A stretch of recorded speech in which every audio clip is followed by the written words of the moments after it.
Student कैसे हो आप लोग?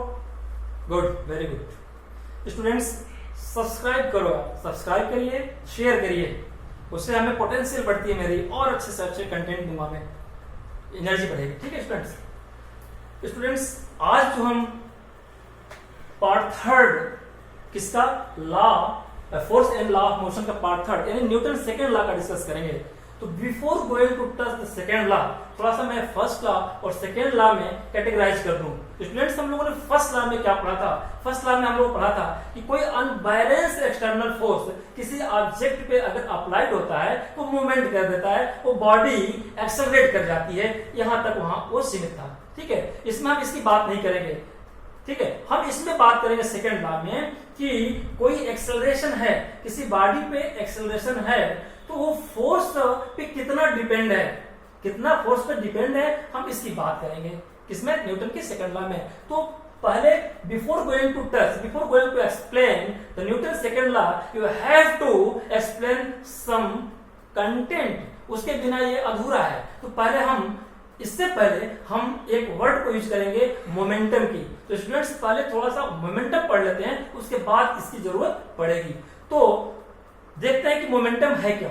इससे पहले कुछ हैपनिंग्स लेते हैं, ऑब्जर्वेशन लेते हैं। स्टूडेंट्स, आपने डेली लाइफ में देखा होगा कि ट्रेन जा रही है, ट्रक जा रहा है, आप क्रिकेट खेल रहे हो। क्या कभी सोचा है आपने कि अगर ट्रेन स्पीड में जा रही है और एकाएक सडनली ब्रेक लगा दे तो क्या हैपनिंग होगी? क्या आपने कभी सोचा है कि एक ट्रक बहुत फास्ट जा रहा है, लोडेड ट्रक है, और सडनली ब्रेक मार दे तो क्या कंटीजेंसी हो सकती है? क्या अभी सोचा है कि एक बहुत स्पीड में बैट्समैन ने क्रिकेट की बॉल मारा और फील्डर ने उसको बिना हाथ को पीछे किए, बिना हाथ को बॉल पकड़ते हुए पीछे किए, ऐसे सीधे रोक लेगा?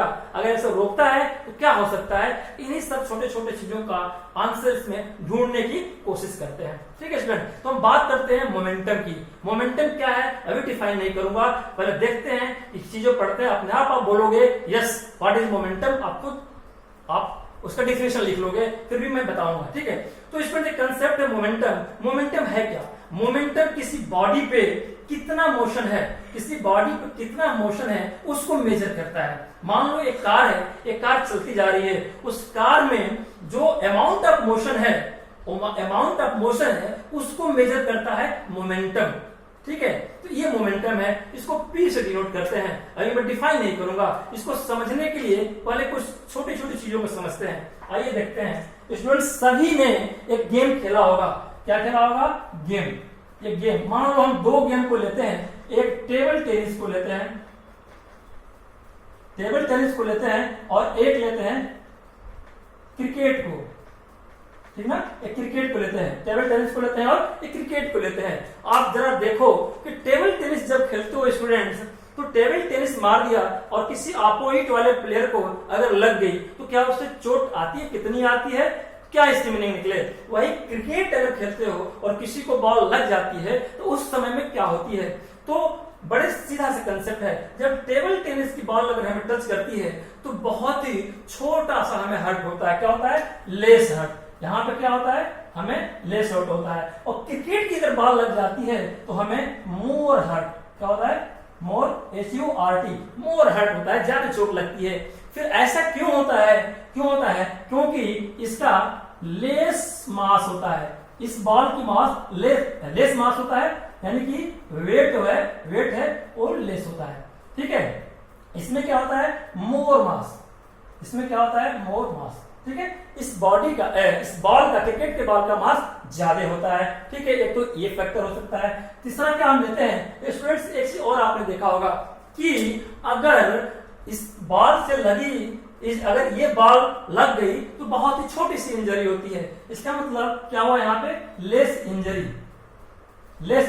और यहाँ पे क्या होता है? मोर इंजरी। ये हम फालतू की बात नहीं बता रहे हैं, जरा समझो। इसमें क्या हुआ कि टेबल टेनिस से छोटा लगा, कम चोट लगी क्योंकि इसका वेट कम है, इसका वेट ज्यादा है, इससे ज्यादा इंजरी हुई। तो स्टूडेंट्स, हम कंक्लूजन क्या निकाले इससे? हम इसकी बात करने चल रहे हैं। कंक्लूजन निकला ये कि जो मोमेंटम है वो मोमेंटम है, जब मास ज्यादा है तो ज्यादा चोट लगी, इसका मतलब कि उसमें मोमेंटम ज्यादा है। अगर ये मास छोटा है तो इसे चोट लगी कम, इसका मतलब मोमेंटम इसमें कम है। तो इसका मतलब ये कंक्लूजन निकला कि momentum is directly proportional to mass. क्या कंक्लूजन निकला कि momentum is directly proportional to mass. ये डबल ऐसा, ठीक है, ये मास का डायरेक्टली प्रोपोर्शनल हुआ, ठीक है।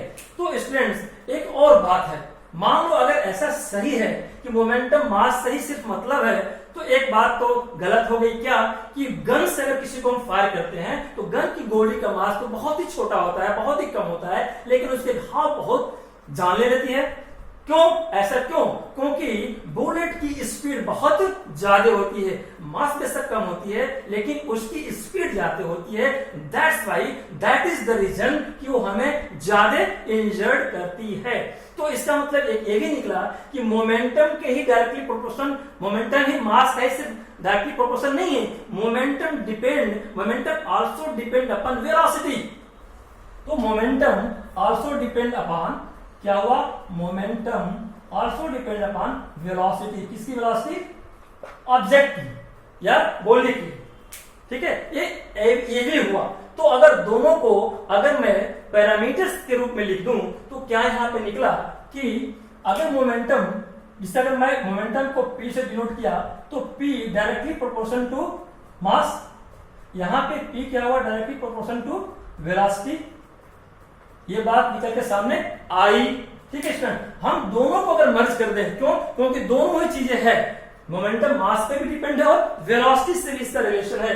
तो क्यों ना हम दोनों को मर्ज करके कुछ ऐसे लिख दें जिससे हम कुछ अपने चैप्टर में टॉप अप कर लें। स्टूडेंट्स कुछ ऐसे सिनेरियो बनी कि मोमेंटम मैं P कहूं directly proportional to mass into velocity, ठीक है, हम दोनों को मर्ज कर दिए, ठीक है।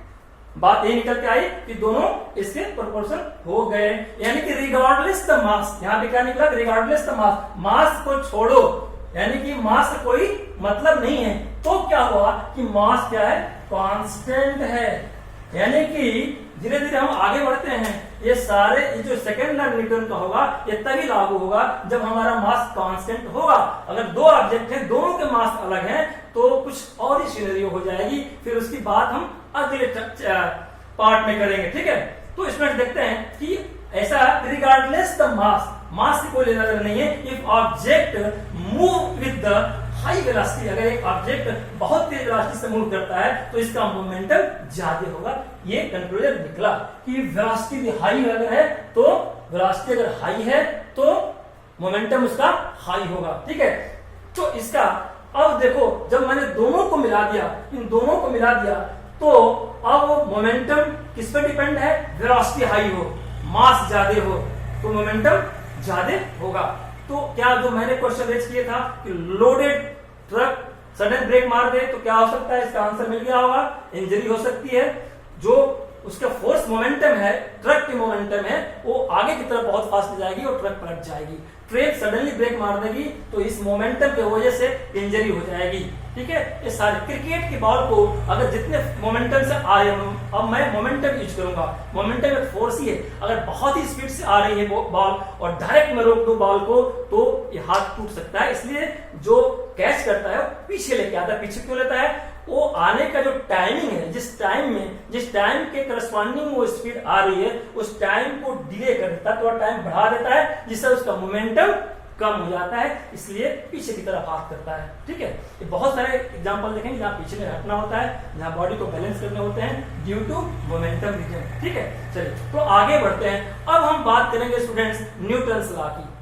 अब हम आ गए हैं इस पोजीशन पे, न्यूटन्स लॉ पे चर्चा कर लें। जब न्यूटन्स की बात करते हैं, ठीक है, न्यूटन साहब ने एक डेफिनेशन दिया, बड़ा अजूबा साइंटिस्ट थे, कहीं भी इनका हाथ थे mathematics as well as physics. उन्होंने कहा the rate of change momentum is proportional to the, मैं लिख दूं, इसकी बहुत जरूरत पड़ेगी, the rate of momentum,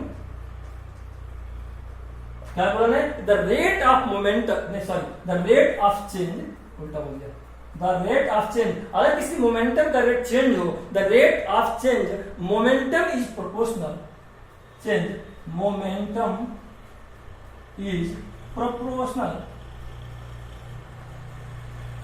proportional क्या मैंने बोला कि जो मोमेंटम चेंज होता है वो किसके प्रोपोर्शनल होता है, to the applied unbalanced force, to the applied unbalanced force.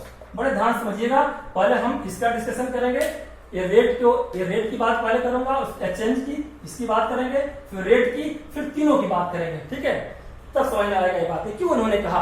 तो स्टूडेंट्स पहले हम बात करते हैं चेंज ऑफ मोमेंटम। मोमेंटम हम लोगों ने पढ़ लिया, क्या है मोमेंटम, m इंटू वी की बात हम करेंगे।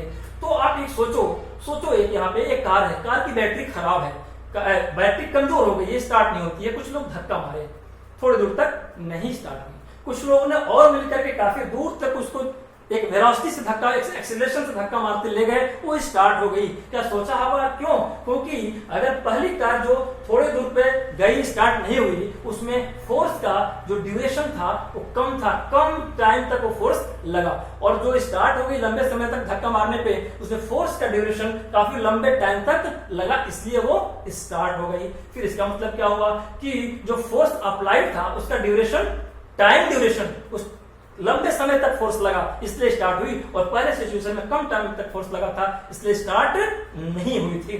चलो एक स्टेप और चलते हैं। इसका मतलब कि कोई पुश करते हैं, इसका मतलब कि जो कार रन की उसका कारण क्या था, उसका कारण क्या था कि हमने क्या किया, उसके जो टाइम ड्यूरेशन है उसको इंक्रीज कर दिया, ठीक है, तो स्टार्टअप हो गई, यही बात मैंने कहा। अब आगे बढ़ते हैं कि क्रिकेट की बॉल है, अगर वो हाई मोमेंटम से आए तुरंत रोक दो, काम गड़बड़ हो जाएगा।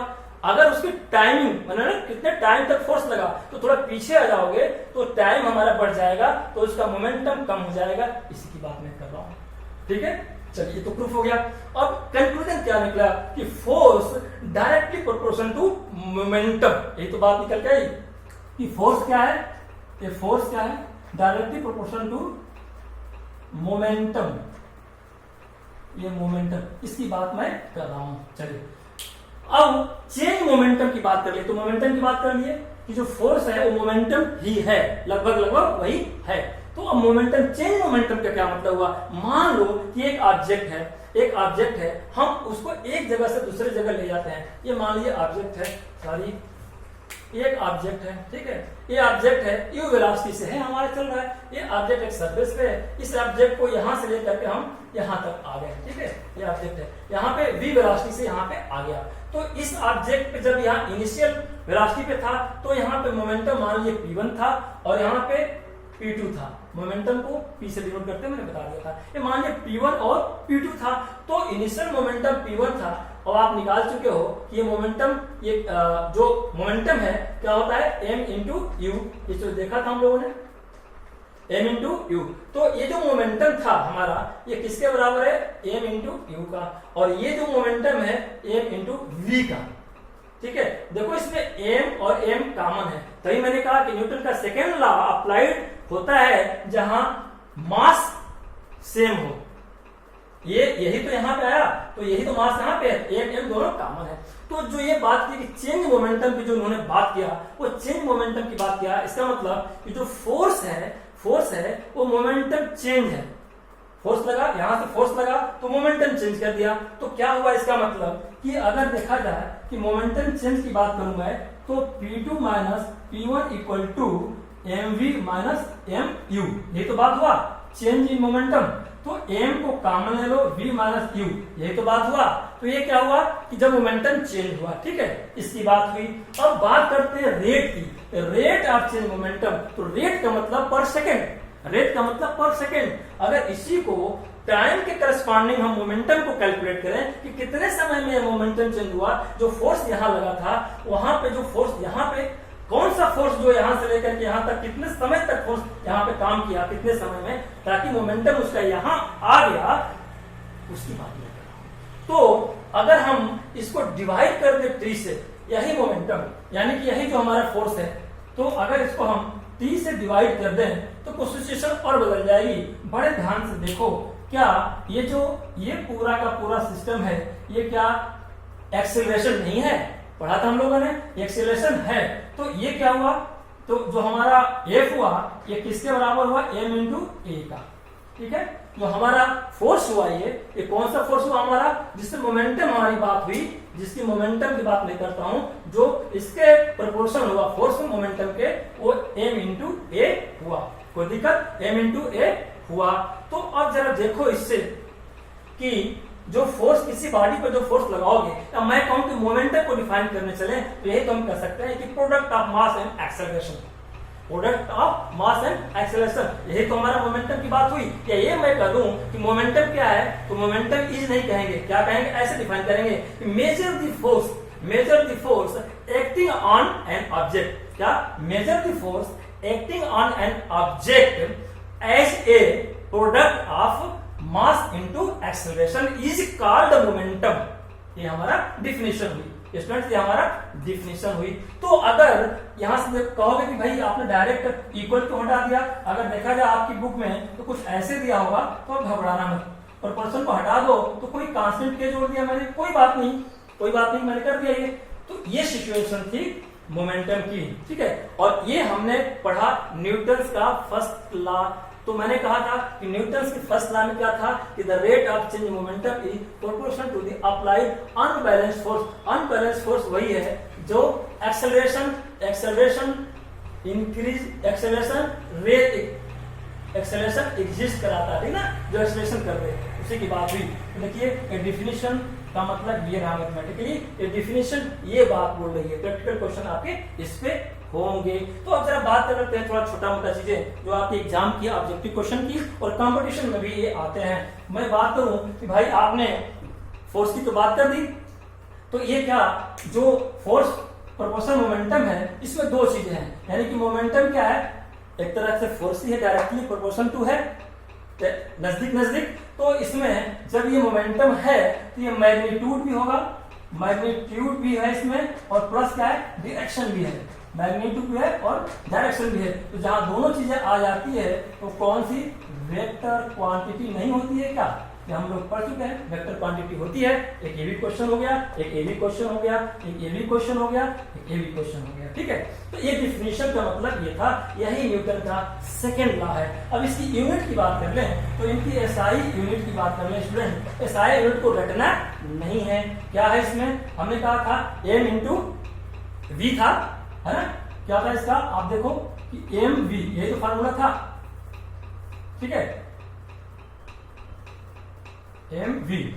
तो अगर एम को, एम हम केजी में ले लें, यहां मैं लिखता हूं, कोई दिक्कत नहीं।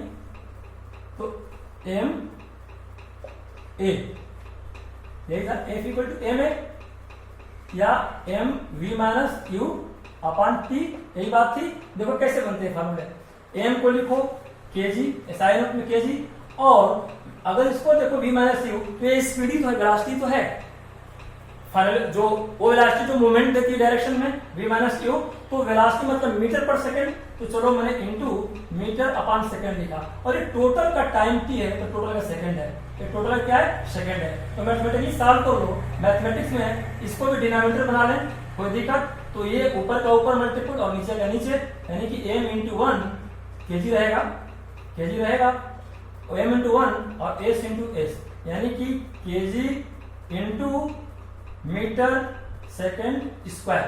तो मैथमेटिक्स में स्टूडेंट से देखा हो आपने 1/x को x माइनस 1 भी लिख सकते हैं, या और जहां x माइनस 1 हो, अगर p/q के फॉर्म में रेशनल नंबर बनाना हो तो इसको 1/x भी लिख सकते हैं। तो वैसे ही, तो अगर ये s यानी कि ये 1/s स्क्वायर है, s पर माइनस 2 भी लिख सकते हैं, कोई दिक्कत। तो ये क्या हुआ, kg m s पे माइनस 2, ये हमारी एसआई यूनिट हो गई। चाहे तो आप इसको लिख लो, चाहे इसको लिख लो, बात एक ही है। तो स्टूडेंट्स ये न्यूटन के सेकंड लॉ पे हमने डिस्कशन किया था। स्टूडेंट्स कोशिश किया हमने कहीं कंफ्यूजन आपको न रहे, और जितने मैंने ऑब्जर्वेशन बताया उसके आपको आंसर मिल गए होंगे, चाहे ट्रक के, ट्रेन के, क्रिकेट के, टेनिस के, ये सारी चीजें आपको बात समझ में आ गई होगी। स्टूडेंट्स आज का लेक्चर कैसा लगा आप सब्सक्राइब करिएगा, हमें कमेंट दीजिएगा, बेल आइकन दबाइएगा और शेयर करना ना भूलिएगा स्टूडेंट्स। मेरा हौसला बढ़ाएंगे और अच्छा से अच्छा कंटेंट में लेके आपके सामने आऊंगा। Thank you very much students.